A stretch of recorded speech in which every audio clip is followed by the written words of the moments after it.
শ্রীমদ্ ভাগবত যথাযথ দশম অধ্যায় বিভূতি যোগ 16 নম্বর শ্লোক। বর্তু মহর্ষশেষণ দিব্যাহা তিব্বিভূতায়া জার্বি বিভূতি বির্লভ কানিমস্তস্তাং ব্যাপ্যোত্তিষ্ঠসি। তুমি যে সমস্ত বিভূতির দ্বারা এই লোকসমূহে পরিব্যাপ্ত হয়ে আছো, তোমার সেই সমস্ত দিব্য বিভূতি সমূহ কেবল তুমি বিস্তারিতভাবে বর্ণনা করতে সমর্থ।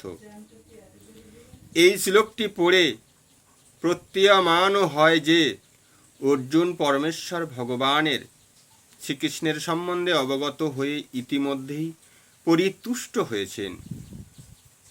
শ্রীকৃষ্ণের কৃপায় অর্জুনের ব্যক্তিগত অভিজ্ঞতা, বুদ্ধি, জ্ঞান এবং মানুষের পক্ষে লভ্য সব কিছুই ছিল এবং এগুলির দ্বারা তিনি শ্রীকৃষ্ণকে পরমেশ্বর ভগবান বলে উপলব্ধি করতে পেরেছেন। ভগবান সম্বন্ধে তার মনে কোনো সংশয় নেই, তবুও তিনি শ্রীকৃষ্ণকে অনুরোধ করেছেন তার সর্বব্যাপ্ত বিভূতির কথা সবিস্তারে বর্ণনা করতে।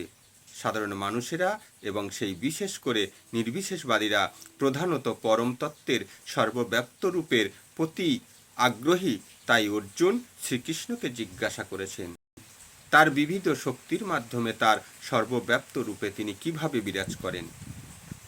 এখানে আমাদের বোঝা উচিত যে অর্জুন সাধারণ মানুষের হয়ে শ্রীকৃষ্ণকে এই প্রশ্নগুলি করেছিলেন।